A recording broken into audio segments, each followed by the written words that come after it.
咱这车开多少公里了？16万多，刚过我是吧？对。它这质保是多少公里？15。现在是空调不好。对。那之前没出保的时候有没有坏啥东西？没有，没坏。一出保就坏了。对。那你去4S店了吗？这个？去了。那4S店咋说的？换压缩机。换压缩机不给你修，报多少钱？4S店3000出头吧。除了压缩机坏之前，家还有坏过什么东西吗？电池包好像有毛病。电池包有毛病，啥问题？叫什么故障码我忘了。啊，那4S店咋说的？4S店没说呀，没给你处理吗？没给你检查？对。电池包啥时候出现问题的？空调跟这个电池是同时的。开几年的车？开了10万公里，16万了。3年。跑网约车是吧？对。多少钱买的当时这个车？12万多吧。之前充满电跑多少公里？充满电最开始能跑500。那现在呢？现在300。续航差那么多？对。现在300。不是，你是经常用快充充电还是怎么着的？都是慢充。都是慢充。比亚迪秦跑30万公里才能出现那个锁电锁特别点，那15万就这么严重了吗？对。同行呢还有没有那个不一样的？基本上都是300。跑第1年、第2年都是还没那么厉害吧？就从第2年开始就摔跤了。如果下次让你选的话，你还要选比亚迪吗？不选了。4万7的轮胎，现在连这个钢钉都磨出来了，这个怎么搞的？并且还这个磨损不均匀，是不是有没有可能？是不是有可能这个4轮定位没做好，还是这个动平衡没做好？这个轮胎我都是在 4S 店换的，现在就在 4S 店。哎，现在问他找个说法。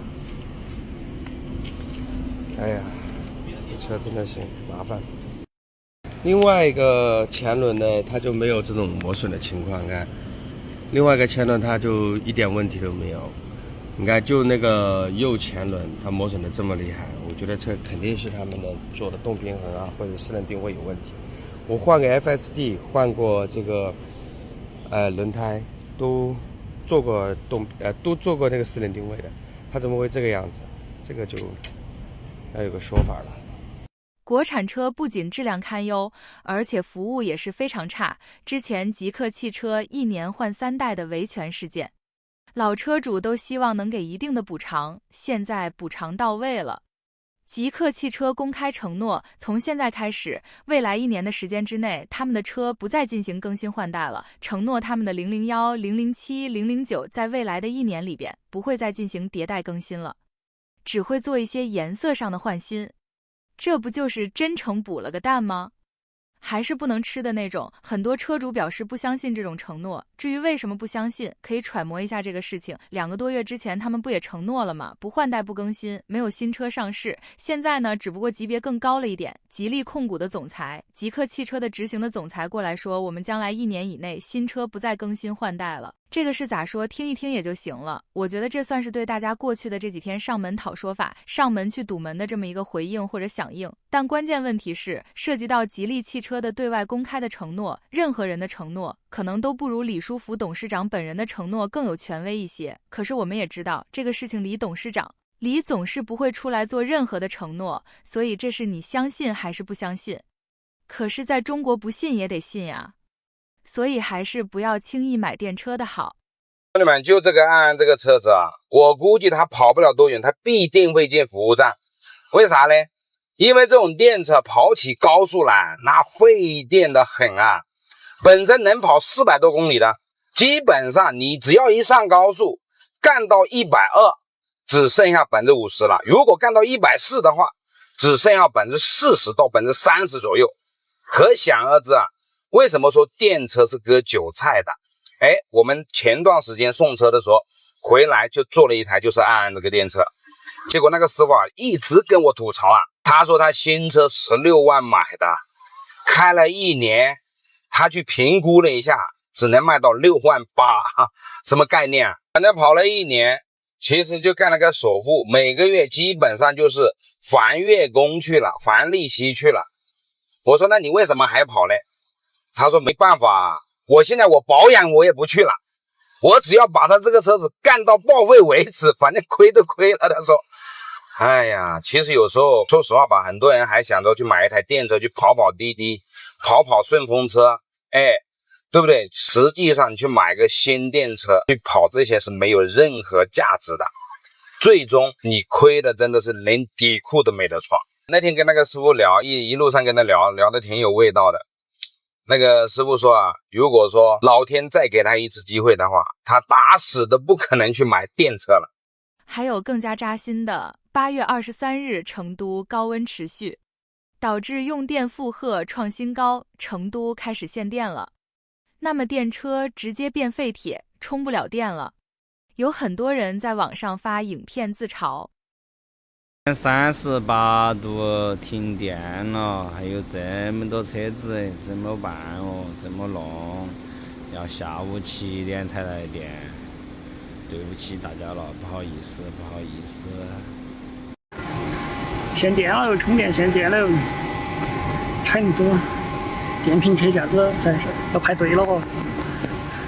不晓得这要限电限起好久哦。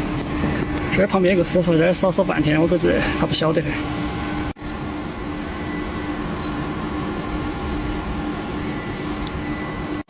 限电了！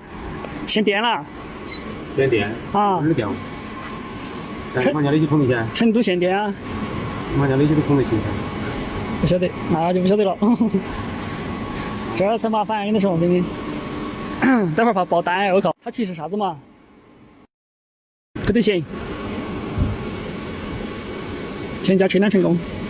提示啥子？该充电可充电中，或者不可能充电。啊，就是限电的那。你再扫哈。你扫不起吧？扫不起。你又扫不起？啊，这行不？还是刚刚提示给的。充了走的了。20是没充到他们走掉了，晓得吧？啊，没充到他们就走掉喽。2个月里的第2次，我又被卡在了未来换电站上，换电机构故障，车辆下不来了。兄弟们，连续2个月，我第2次被卡在了未来换电站。哎，就是这辆车，我停在未来换电站换电的时候啊，车辆无缘无故的又被卡在了换电机构上。现在要等未来的换电专员来到换电站帮我解除故障，并且把车开下来。大家可以看一下现在的状况啊，不止我一个人在等待排队换电啊，周围还有其他的车在等。无奈啊，我的车下不来，卡在了这个上面。这已经是我最近2个月第2次遇到这样的尴尬情况了。你们就说未来这个换电有多离谱？原本啊还想增购一辆未来的全新 ES8，并且我还是首批下定了未来的179。最近我这辆未来遇到的各种状况啊，真的很难让我再相信未来了。我还能买未来吗？这就是号称独家优势的换电未来。有网友就表示，新能源电车对于穷人来说就是一个割韭菜的，就是一个骗局。对于穷人来说，我完全是不建议大家买新能源的。之前还有很多人反驳说，新能源多好啊，未来的发展趋势呀，环保啊，你像油车油耗再低，它1公里也得合到5毛钱吧，但是新能源呢？人家电耗再高，也就是2毛钱1公里，谁省谁费。我一想到这儿，肯定有人就觉得你想卖你的油车而已。其实呢是这样的嘛，根本不是这样的。不知道大家最近有没有关注过4月份颁发的一个报废零补贴的一个政策，你都会发现，燃油车呢报废标准是国3以下，那基本上就是10年左右的车子，10几年的老破驴，反正扔那儿啊，也就是废铁，卖废铁还不如直接走国家报废啊，领个补贴多爽。但是新能源呢，它是18年以前的新能源都可以领报废补贴。那么换句话的意思就是说啊，咱们官方呢就是为了鼓励那些不能开的车引导报废，那也就是7年8年的新能源，也就是一个废铁的存在。卖废铁也是卖废铁呀，你不如呢把它报废了，找我领一个报废补贴。那么可想而知，那新能源的寿命周期也就是7、8年左右。那么你再想一想，如果说你家里边之前没有车，或者你的经济条件并不好，你买台车就是想长期使用的，就是想少亏钱，那么你选新能源还是油车？如果你选新能源，你要接受你开个6年到7年，不管多少钱买的车，你都要当废铁卖了。而燃油车的话，起码你能开10几年，孰轻孰重，大家这些都能想明白吧？你就说是不是个标准？虽然说啊，电机电控这些东西啊，基本上都不会坏，但是电池的损耗谁能左右的了？现在电池的一个技术，你再攻破它，也就是7到8年的一个寿命，7到8年之后，基本上你之前续航500的，跑个100公里，那就算非常非常牛逼的。而且呢，基本上也到了电池以旧换新以及维修的一个周期了，你需要自己换电池。自己换个电池比你当时买的新车还贵，你换它干啥？所以说啊，如果说你家里边就那么一台车，或者是你没有小康，你就听我的，老老实实买个燃油车就完事了。而且电动车越来越不招保险公司待见了，甚至还经常能看到拒付和拒保的消息出现。哎，你别说啊，他们的理由还挺充分的。这新能源本来就是已经交的最贵的保险了。根据中国银保信发布的这个新能源汽车保险市场分析报告，2023年新能源的平均保费比燃油车高出了大约21%。其中纯电的新能源平均比油车贵了1687块钱，几乎相当于油车的1.8倍。那为什么新能源保险卖这么贵？因为出险率和赔付率太高了。太保总经理说，根据他们的情况，新能源出险率比燃油车高了将近1倍。申万宏源研报也显示，新能源家用车出险率高达30%，显著高于燃油车的19%。为什么新能源出险率这么高？这个原因大家都知道。总之，压力给到了保险企业，新能源车险的赔付率平均接近85%，大部分保险公司的新能源车险业务都处于盈亏边缘。那么到这儿，咱先落实一个事儿：保险公司不是慈善机构，他们的宗旨首先是盈利，其次才是赔付。那盈利就意味着出险的是个小概率事件。现在这套保险系数是通过几十年的经验给燃油车量身定制的，新能源改变了这个系数。保险公司也没有在短时间内针对新能源的特性去开发一套全新的保险产品，就出现了车主喊贵、嫌弃喊亏的情况。那新能源为什么提升了概率和赔率呢？首先是车辆加速，电车的加速成本比燃油车要低。20多万的车都能进入3秒俱乐部，和过去动辄上百万才能3秒的车相比，现在加速快的车太多了，电门又那么敏感，所以很多事故都是因为失控导致的。第二，电池零整比太高。2023年国内新能源电池零整比的均值就在48.5%到50%之间，而且电池这个东西平铺在底盘上，前后左右的撞击都可能引起整个电池包损坏，这一损坏半个车架就没了，这也是为什么电车同样不招二手车商待见的原因。第三个就是高科技零部件太多了，和传统的燃油车不同，新能源基本已经全部电气化，电气化程度越高，开着开着扔在半道上的风险就越高。